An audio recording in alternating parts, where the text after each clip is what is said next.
Bismillahirrahmanirrahim. Jadi kali ini saya diminta untuk sharing tentang muslimah yang produktif dan juga punya mindset atau valensi berpikir yang positif gitu ya. Nah, jadi saya mau bahas tentang muslimah yang mindsetnya positif dan juga produktif gitu. Kita bahas soal muslimah dulu. Kenapa sih kita ngomongin muslimah? Dan kok sudut pandangnya yang ngobrolnya malah cowok gitu ya, bukan muslimah. Justru saya nggak akan, jadi saya itu bakalan ngebahas bukan dari sudut pandang laki-laki, tapi dari sudut pandang ilmiah psikologi dalam memandang alamiahnya perempuan seperti apa. Supaya netral, jadi bukan based on pengalaman. Karena bisa jadi pengalaman itu mengandung bias. Kenapa bias? Karena ya aku yang ngalamin, aku akan berpikir dengan caraku, maka bisa jadi orang lain nggak akan mikir pakai cara itu. Ada bias namanya. Ada cara berpikir yang bias. Bias itu kan kalau pembelokan ya. Kalau bias itu kan kalau kita kenal di fisika itu pembelokan cahaya. Dulu mah kalau waktu SMP mungkin ya kita percobaan pembiasan cahaya itu kita celupkan sebuah pensil, maka pensil yang tadinya lurus, bayangan itu malah jadi berbelok. Itu namanya bias. Kita melihat sesuatu itu lurus, padahal kelihatannya juga berbelok, padahal sebenarnya lurus. Nah, pikiran berbeloknya itu yang membuat kita bias. Kan sebenarnya kita celupkannya lurus, tapi kelihatannya asa belok gitu. Itu karena bias, pembiasan cahaya. Nah, persepsi, cara kita memaknai sesuatu juga bisa jadi bias.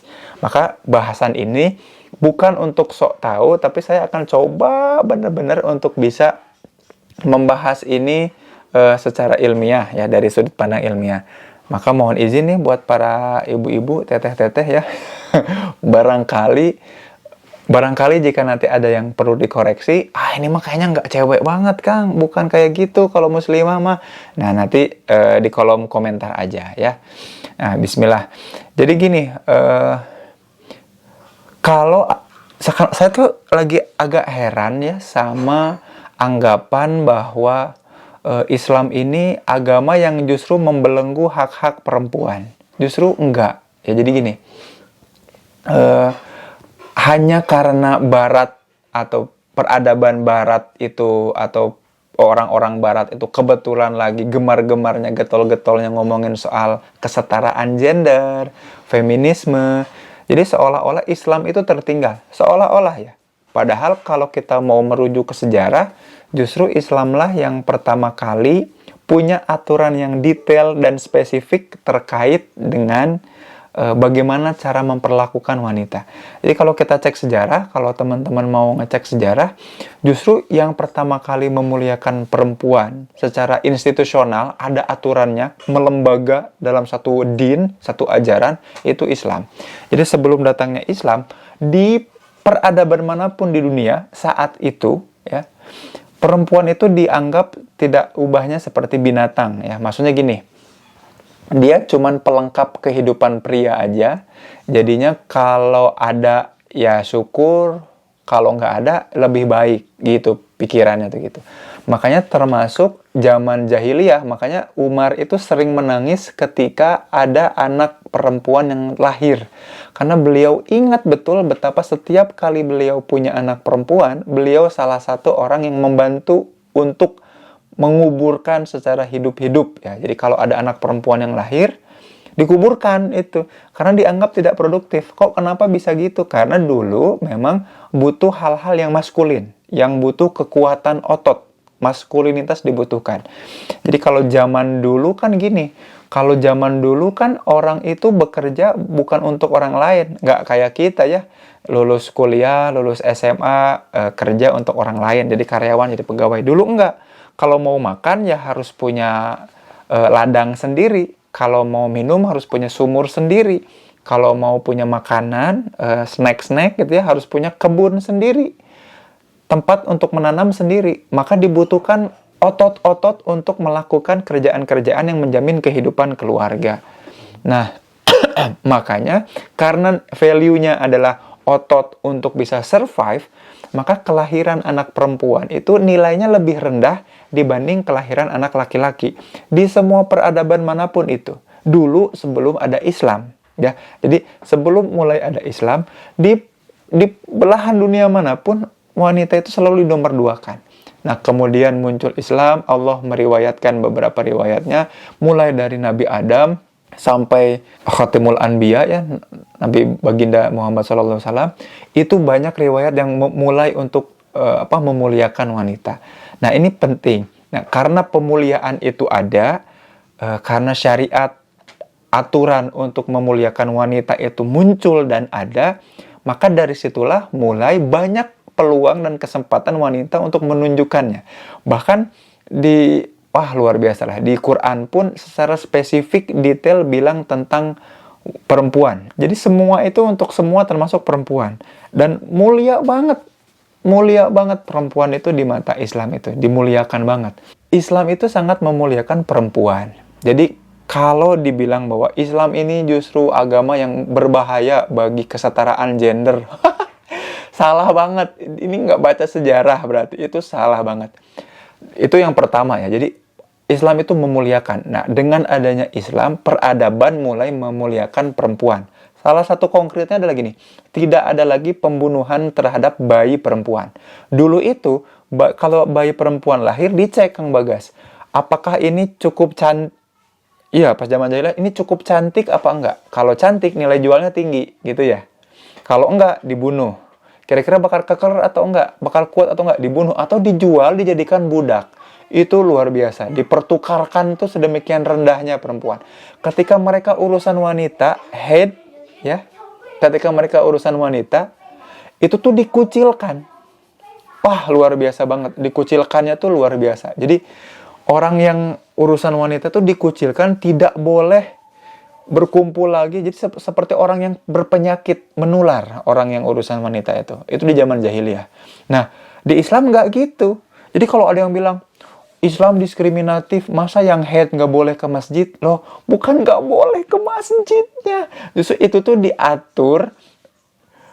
Iya, diatur supaya, itu mah bener-bener lah. Jadi, orang udah salah persepsi karena nggak baca sejarah. Itu yang pertama. Yang kedua, terkait dengan ini, Kang Bagas. Terkait dengan menikah dan poligami. Nah, seolah-olah Islam itu agama yang poligami. Agama yang pro poligami. Agama yang membawa poligami. Seolah-olah kayak gitu ya. Padahal justru Islamlah yang membatasi poligami. Justru Islam itu ajaran pertama di seluruh peradaban. Makanya cek baca literatur, baik itu filosofi Islam, sejarah Barat. Justru ajaran pertama yang mengajarkan monogami itu Islam. Karena bagi peradaban manapun di dunia, waktu itu semua itu menikahi bebas aja. Dia suka, dia tunjuk, dia nikahi. Nggak usah izin sama istri. Bahkan tidak ada namanya institusi pernikahan. Nggak ada. Cek semua sejarah, nggak pernah ada institusi pernikahan. Jadi orang itu milih selir, milih permasyuri, bergantung seleranya. Tanpa batas bisa nikahin sampai 20, 30, 50, 100, ribuan. Bebas. Tapi Islam datang untuk nunjukin bahwa ini loh cara kita memuliakan perempuan. Menikah dengan satu, setia sama satu itu sampai tuntas, selesai. Kalaupun mau poligami, ada caranya. Makanya Rasulullah mencontohkan menikahnya monogami. Jadi Islam itu agama monogami justru kalau mau cek di riwayatnya. Jadi Rasul itu baru poligami setelah istri pertama dan satu-satunya yang paling beliau cintai itu meninggal dunia. Ibunda Khadijah meninggal, baru poligami. Iya nggak? Dan kalaupun mau poligami, justru Islam membatasi maksimal cuma bisa 4 dalam satu waktu. Maksimal cuma 4 dalam satu waktu. Nah, itu penting. Nah, ini yang suka nggak dipahami orang-orang tuh gini ya. Memang orang-orang tuh memang, kalau memang udah haters mah haters aja ya. Makanya Allah bilang di surat Al-Baqarah, Innal ladzina kafaru sawaun alaihim. Ya gitu ya, bener ya Kang Bagas. Ini Kang Bagas mah hafalannya pasti luar biasa ya. Innal ladzina kafaru sawaun alaihim a'andartahum am lam tundirhum la yu'minun. Percuma memang ngomong sama orang kafir mah ya, sama haters mah, mau dia dikasih tahu ataupun gak dikasih tahu, memang gak akan beriman gitu. Jadi haters haters will always hate ya. Gitu. Nah, ini belum ke ngomongin produktif ya, ini baru kita ngomongin soal sejarah bahwa Islam itu memuliakan. Nah, jadi baru sejarahnya dulu, supaya kita tahu dan ngerti banget, sadar banget bahwa ajaran ini memang ajaran yang paripurna dan sudah sempurna mengatur sedemikian rupa bahwa supaya kesetaraan itu terjadi. Sebelum zaman Rasul, perempuan itu bahkan tidak boleh untuk berbicara dan ngomong. Jadi saya ingat banget baca Al-Bidayah wa Nihayah di mana Utbah bin Rabi'ah, istrinya itu ngomong ketika di pertemuan dengan Al-Walid bin Al-Mughirah, Abu Sufyan bin Harb, lalu bilang, udah tutup mulut perempuan itu, ngapain perempuan itu ikut ngomong gitu. Bahkan jadi intinya nggak boleh berpendapat. Tapi di masa Rasul, suara Khadijah begitu, aduh, kan saran dan pendapat itu kan dari Khadijah semua. Kebayang nggak ketika Rasul dapat wahyu pertama kali, lalu Rasul bilang, menggigil karena dapat wahyu pertama kali yang Iqra bismi rabbikal ladzi khalaq itu, turun dari Gua Hiro sampai ke rumah terus bilang, jamiluni, jamiluni, selimuti aku, selimuti aku. Lalu sama Khadijah diselimuti, lalu sebagai konsultan yang baik Khadijah bilang bagaimana untuk menyelesaikan masalah ini supaya kita jelas ini wahyu yang nyata dari Allah atau bukan. Bagaimana kita datangi namanya Waraqah bin Naufal, dikonsultasi. Jadi Ibunda Khadijah itu sebagai konsultan gitu. Itu kan keren banget ya. Jadi di situ betapa perempuan dimuliakan dan begitu didengarkan suaranya. Ini hal yang penting banget untuk kita pahami. Maka sebetulnya saya mau ngajak dulu ke kerangka berpikir bahwa sebetulnya di Islam itu peran perempuan itu sangat krusial dan vital. Perempuan itu menjadi sosok yang sangat penting. Apakah sebagai sosok yang ada di rumah, mengurus rumah tangga, sosok-sosok yang ada di dapur gitu? Enggak banget. Jadi bahkan banyak banget tokoh-tokoh yang dimuliakan. Bahkan sebelum Khadijah. Setelah Khadijah, Leng. Yang ditusuk itu, siapa ya? Sumayyah itu ditusuk oleh ditusuk oleh Abu Jahal ya. Yang ditusuk dari mulai mulut, ditusuk oleh tombak, sampai tembus dari mulut sampai tembus ke selangkangan, itu kan Sumayyah. Syahid pertama itu begitu dimuliakan, Masya Allah, kan nggak pernah itu kalau sebelumnya. Nah makanya jadi saya pengen nunjukin bahwa ada peran vital dan penting yang harus kita ketahui, bahwa untuk kemajuan satu peradaban, jadi peradaban itu ketika suatu bangsa itu tahu persis bagaimana caranya menyesuaikan diri terhadap perkembangan zaman, itu namanya peradaban. Sebuah peradaban itu akan maju jika wanitanya produktif dan dimuliakan. Itu pertama. Kalau perempuan tidak dimuliakan, tidak diberikan kesetaraan, kemampuan untuk bisa berbicara, berkembang, tumbuh, maka peradabannya nggak akan maju. Sesederhana itu. Dan itulah itulah narasi Islam, itulah misi Islam. Hadir dengan mengutamakan wanita gitu. Itu yang pertama itu. Yang kedua adalah terkait dengan betapa aspek-aspek hal-hal kehidupan di sekitar Rasul itu juga penuh kemuliaan dengan, jadi peluang untuk perempuan bertumbuh itu tinggi banget. Contohnya Aisyah radhiyallahu anha diberikan akses yang begitu banyak untuk bisa meriwayatkan hadis. Coba bayangkan ya. Jadi ini ada kaum-kaum pemfitnah Islam yang suka bilang gini, kenapa sih saksi itu selalu harus 2 orang laki-laki yang balik? Kenapa perempuan nggak boleh? Enggak juga, nggak selamanya seperti itu. Itu kalau kita memang mengambil literatur pakai mazhab Imam Syafi'i ya, Muhammad bin Idris al-Syafi'i. Tapi kalau pakai mazhab lain, misalkan kalau menggunakan mazhab Imam Abu Hanifah, juga kita akan temukan bahwa betapa perempuan juga punya suara yang sama sebetulnya gitu ya. Kan Imam Abu Hanifah qadi, jadi hakim di 2 daulah Umayyah sama Abbasiyah. Kental banget nuansa itunya. Nah, bahkan kalaupun argumen bahwa perempuan tidak boleh jadi saksi, enggak juga. Ibunda Aisyah radhiyallahu an Itu kan jadi salah satu referensi riwayat tersohih gitu ya.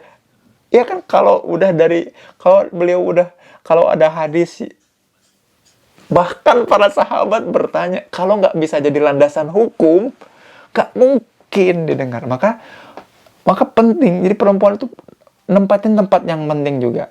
Maka nih kawan-kawan, sahabat-sahabat muslimah semua yang ada di Instagram Live ini, juga nanti mungkin yang saya upload di YouTube ya, ketika mendengar muslimah, ini mah pasti pengurungan, bahkan ekspresi tubuh aja nggak bisa dibuka, ya nggak, aurat pasti ditutup. Itu kan demi kita juga. Coba bayangin Kang Bagas, dulu ya sebelum pandemi sok banyak yang nyinyir yang dicadar, coba ya nggak? Ngapain lah dicadar siga ninja, ya nggak? Wah, banyak banget. Sekarang malah dianjurkan dan orang jadi pada ngaku-ngaku. Itu baru muslimah. Sekarang yang positif dan produktif. Apakah artinya selama ini perempuan itu tidak positif? Apakah selama ini perempuan tidak produktif? Apa benar mitos yang mengatakan bahwa perempuan itu selalu berpikirnya pakai perasaan, nggak pernah pakai logika katanya. Jadinya bawaannya tuh baper aja gitu. Nah, kalau yang bilang gitu, itu mitos, sekali lagi salah ya. Jadi nggak ada fakta penelitiannya. Jadi baik laki-laki maupun perempuan, dua-duanya sama-sama berpikir dengan logikanya, sama-sama merasa dengan perasaannya. Jadi nggak ada tuh yang namanya laki-laki tidak berperasaan. Laki-laki juga punya perasaan. Dan nggak ada tuh perempuan yang tidak berlogika. Perempuan juga, bahkan perempuan jauh lebih logis sebetulnya dibanding laki-laki. Jadi mangga cek beberapa literatur, fakta ilmiahnya di jurnal Social Cognition, di jurnal Cognition, neurologi. Nggak ada yang betul-betul bisa membedakan antara laki-laki dan perempuan. Physically, secara fisik semuanya sama gitu. Makanya sebetulnya dari cara yang membedakan apa? Nah, yang membedakan itu sebenarnya cara kita mengkomunikasikan. Itu yang beda. Bukan berpikirnya, bukan perasaannya yang beda, tapi cara mengkomunikasikannya, lebih perhatiannya atau lebih menitik beratkan perhatiannya pada hal apa gitu. Kalau laki-laki lebih menitik beratkan pada solusi dan action. Jadi kalau ngobrol itu actionnya apa, solusinya apa. Kalau perempuan itu pada idenya apa, relasinya harusnya seperti apa. Atau pada prosesnya seperti apa, relasinya seperti apa. Jadi kalau perempuan mau ngomongin proses, ngomongin relasi. Cara komunikasinya, bukan idenya. Bukan pikiran atau perasaannya. Kalau laki-laki lebih ke idenya, actionnya, atau solusinya gitu. Nah, jadi kalau perempuan mah lebih seneng ngomongin proses, langkah-langkahnya gimana. Kalau laki-laki mah ya udah dimulai aja gitu. Makanya cok teu nyara rambung. Sok teu nyara rambung teh bukan nggak nyambungnya tuh bukan karena beda kamu mah pikiran, kamu mah perasaan. Enggak. Beda cara mengkomunikasikan, beda bahasa aja. Tinggal komunikasi aja yang betul. Itu sih sebenarnya sesederhana itu. Nah, maka yang disebut wanita muslimah yang positif itu gimana? Yang mampu mengkomunikasikan sesuatu sehingga bisa diterima dengan baik oleh lawan bicara. Gitu ya. Bisa mengkomunikasikan sesuatu. Itu namanya muslimah yang positif. Mulai dari itu aja dulu. Jadi dimulai dari itu dan belum itu deh. Sebelum itu juga harus selalu berhusnuzon sama Allah, itu yang penting ya. Apapun skenario ke depan, itu pasti yang terbaik buat kita. Baik itu mau laki-laki, mau perempuan, berhusnuzon pada Allah itu penting. Tapi yang selanjutnya adalah mampu mengkomunikasikan apapun yang ada dalam pikiran dan perasaan kita dengan cara yang baik, sehingga orang bisa menerima. Itu namanya positif. Nah, ini yang perlu dimiliki oleh muslimah. Soalnya ada stigma juga, yang stigma ini jadinya diiyahkan juga sama perempuan. Namanya stigma PMS itu ya. Memang bener sih, sakit, perih, pedih gitu ya PMS itu kan. Makanya kadang-kadang Kang Bagas kan gini ya, kalau lagi PMS mah perempuan ini nabrak tembok ya, perempuan yang PMS nabrak tembok, yang salah temboknya. Iya saha sih nyimpen tembok di dia, iya saha sih kan gitu ya. Jadi yang salah teh temboknya gitu. Nah, karena memang secara hormonal ada hormon-hormon yang memproduksi adrenocorticotropics yang membuat kita akan mudah marah. Bukan salah perempuannya, bukan juga karena perempuannya. Tapi cara ekspresinya, kalau perempuan mah langsung diekspresikan kalau marah teh. Bukan berarti laki-laki nggak ada. Enggak, laki-laki pun ada fase PMS-nya, Kang Bagas, jangan salah. Tapi laki-laki memilih untuk tidak mengekspresikan, tapi mencari gua. Ada. Namanya mencari gua. Laki-laki itu butuh menyendiri ketika lagi PMS. Jadi kalau tiba-tiba ingin lagi PMS-nya laki-laki itu pasti dia menyendiri, lagi nggak mau gaul, tiba-tiba diem. Butuh untuk merenung dan makanya zaman Rasul dicontohkan oleh Rasulullah SAW dengan apa?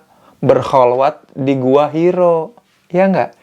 Ke Gua Hiro tuh fase, kan gini, umur 3, bisa dicek di Al-Bidayah wa Nihayah, di As-Sama'il Al-Muhammadiyah juga bisa dicek.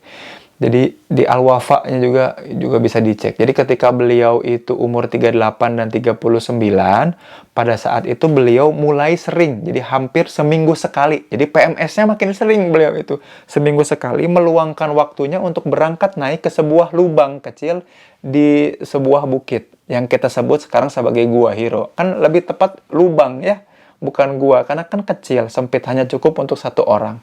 Makanya ketika malaikat Jibril datang kan berdesak-desakan sampai mendekap Rasul ya. Sampai mendekap Rasul, Iqra, disuruh Iqra itu kan sambil meluk ngedekap gitu. Termasuk gitu. Nah ternyata ada juga. Jadi sama-sama PMS-nya. Yang beda cara mengekspresikannya. Maka muslimah yang positif adalah muslimah yang bukan pengen dimengerti, tapi membuat orang lain mengerti apa yang diinginkannya. Kebayang nggak? Saya ulangi lagi kata-katanya, bisi terlalu susah. Muslimah yang positif adalah muslimah yang mampu mengkomunikasikan pikiran perasaannya, bukan hanya supaya bukan cuman pengen dimengerti aja, tapi memudahkan orang untuk mengerti dirinya. Nah, itulah yang disebut muslimah positif. Jadi nggak cuma bilang gini, nggak ngerti sih kamu perasaan wanita, kamu nggak ngerti sih, makanya dengerin, yang ngerti dong. Enggak, tapi dia berusaha mengkomunikasikan hal itu. Kan kadang-kala seringnya gitu ya, ini mah pengalaman saya dengan istri saya ya, bukan berarti kita digeneralisir ya, karena saya yakin cewek-cewek yang nonton ini nggak kayak gitu ya, ini mah mungkin cuma istri saya aja. Kadang-kadang tuh kalau pengen kadang-kadang pengen sesuatu tuh nggak ngomong langsung, jadi pakai kode. Kan aku mah nggak ngerti kodenya apa ya. Terus pengennya tuh tiba-tiba dimengerti aja. Nah itu yang nggak positif namanya. Makanya jadilah muslimah positif yang kalau punya pikiran, perasaan, ide, pendapat, dan juga hal-hal yang ingin diungkapkan, sampaikan dengan cara yang memuliakan orang lain tanpa kode-kode yang membuat orang mudah untuk memahami dan mengerti. Itu muslimah positif ya. Kalau muslimah ini udah positif, otomatis akan produktif, Kang Bagas. Ya, jadi pakai kalimat otomatis. Kenapa otomatis? Karena sekalinya bisa mengkomunikasikan, maka orang akan ada yang setuju, yang pro. Sekalinya orang setuju, orang pasti mau bantu. Kalau orang mau bantu, pasti hal-hal terwujud. Karena syarat produktif adalah adanya produk, adanya hasil karya yang muncul. Nah, dari mana hasil karya muncul? Kalau terbantu, ada yang dibantu dan juga ada yang membantu. Maka punya ide, sampaikan dengan positif, dengan komunikatif, pasti ada yang pro dan setuju, maka jadi produktif. Kenapa jadi produktif? Ada yang terbantu, ada yang dibantu. Nah gitu, ini panjang-panjang ini nggak apa-apa ya. Poinnya mah di situ, tapi kita ngomong lah panjang kan itu kan dia, supaya tahu dan dudukannya, supaya jelas kerangka berpikirnya bahwa enggak loh, bisa jadi bayangan kita bahwa berarti kalau aku produktif nanti aku menyalahi kodrat aku sebagai wanita. Henteu, justru harus produktif. Teh kodrat perempuan juga harus produktif. Iya, tapi kan produktifnya bukan di ranah-ranah publik, di ranah-ranah privat kayak di rumah, di dapur, di kasur. Enggak juga, udah banyak contohnya gitu. Nah itu yang perlu dipahami dengan baik.